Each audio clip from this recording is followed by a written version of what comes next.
안녕하십니까. 한국기독교 이단상담연구소 박형택 목사입니다.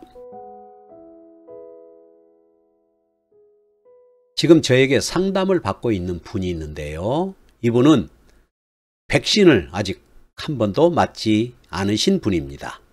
왜냐하면 백신을 맞으면 유전자 변이가 일어나고 구원을 받지 못한다고 하여 백신을 맞지 않고 있다고 합니다.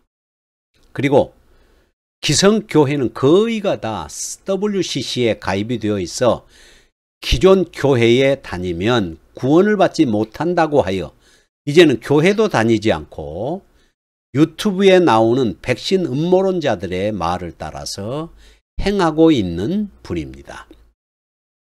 얘기를 들어보니 정말 황당한 내용이었고 전혀 성경에도 없는 가상의 시나리오인데도 모태신앙이요 교회 중직 직분을 가진 이분은 이단들의 말을 듣고 그들이 가르쳐준 대로 행하고 있었습니다.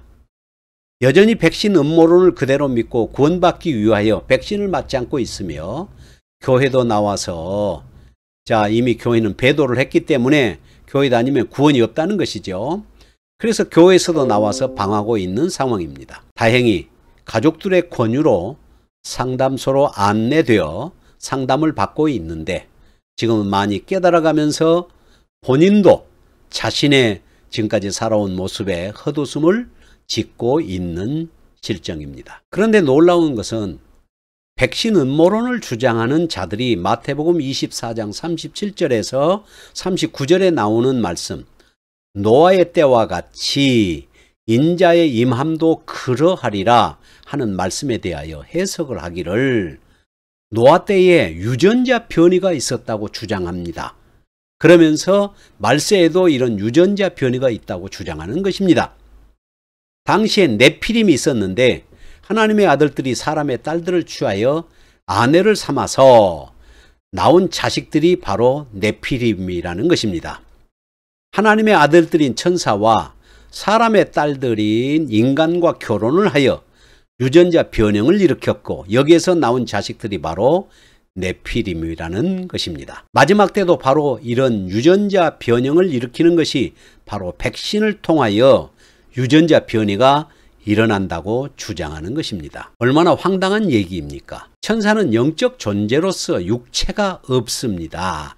그렇기 때문에 육체를 가진 인간과 결혼이 불가능하고 성적 관계를 가질 수가 없습니다. 바로 이런 사상은 헬라의 사상으로서 있을 수 없는 일이고 하나님의 아들들은 셋의 후손, 다시 말하면 구원의 백성들을 말하는 것이고 사람의 딸들은 가인의 후손을 말하는 것으로서 하나님에게서 떠난 자들을 말하는 것입니다. 천사와 사람은 결혼할 수도 없고 육체적 관계를 가질 수도 없습니다. 헬라 사상은 하늘에 있는 신들이 땅에 내려와 땅에 있는 여자들을 사람들을 아내로 삼고 자식을 낳았는데 그 예가 바로 헤라클레스라 이렇게 얘기하지 않습니까? 이것은 성경의 노아 시대의 천사가 사람의 딸들을 아내로 삼아 자식을 낳았는데 바로 네피림이라고 주장하는 것과 얼마나 유사합니까? 이렇게 뜯어 맞춘 것입니다. 그리고 통일교에서나 이단들이 타락한 천사인 사탄이 하와와 섹스를 하여 인간이 타락하게 됐다는 비성경적인 성적 타락론을 주장하는 내용도 맥을 같이 한다고 할 수 있습니다. 이런 내용들은 신화일 뿐이고요. 가상의 시나리오입니다. 사람이 조작하고 만들어내는 것이지 성경적인 것들은 아닙니다. 주님께서는 주님 자신의 재림에 대하여 말씀하십니다. 노아의 때와 같고 롯의 때와 같다고 누가복음 17장 26절에서 37절에 말씀을 하셨는데 이것은 유전자 변이를 말하는 것이 아닙니다. 노아의 때나 롯의 때나 인간의 죄악에 대하여 하나님이 심판을 수없이 예고하셨지만 사람들은 먹고 마시고 장가가고 시집가고 집을 짓고 쾌락에 빠져서 하나님의 심판에 대해서 관심을 기울이지 않고 살다가 갑작스런 하나님의 심판을 받아 멸망한 사건을 말하는 것입니다. 주님께서는 마태복음 24장 44절에서 45절에 그러므로 너희도 예비하고 있으라. 생각지 않은 때에 인자가 오리라. 이렇게 말씀을 하시고, 누가복음 21장 34절에서는 너희는 스스로 조심하라. 그렇지 않으면 방탕함과 술취함과 생활의 염려로 마음이 둔하여지고 뜻밖의 그날이 덫과 같이 너희에게 임하리라 말씀을 하셨습니다. 따라서 도적같이 온다는 말씀은 갑작스럽게 생각지 않는 때에 주님이 재림하신다는 메시지입니다.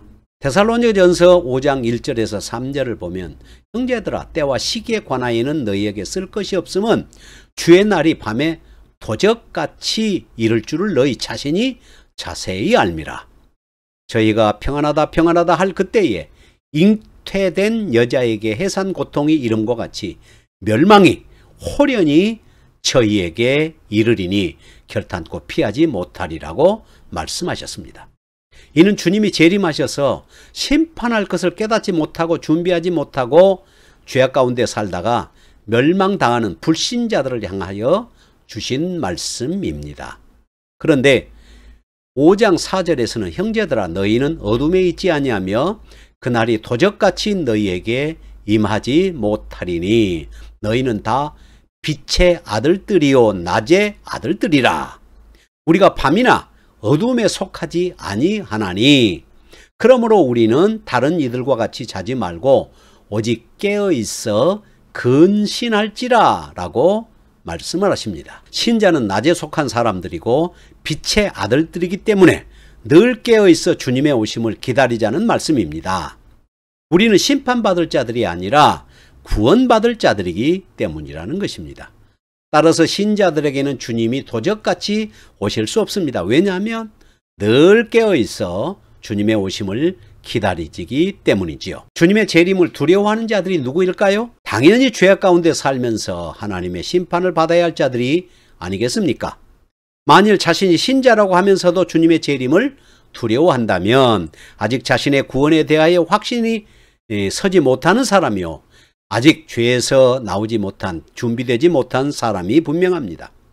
신자들에게는 주님의 재림이 두려움의 대상이 될 수가 없습니다.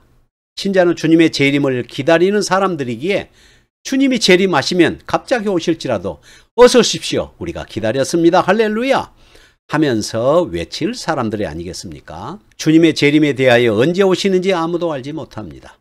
주님께서 스스로 말씀하셨습니다. 그날과 그때는 아무도 모르니 하늘의 천사들도 모르고 아들도 모르고 오직 아버지만 아시느니라, 이렇게 말씀하셨습니다.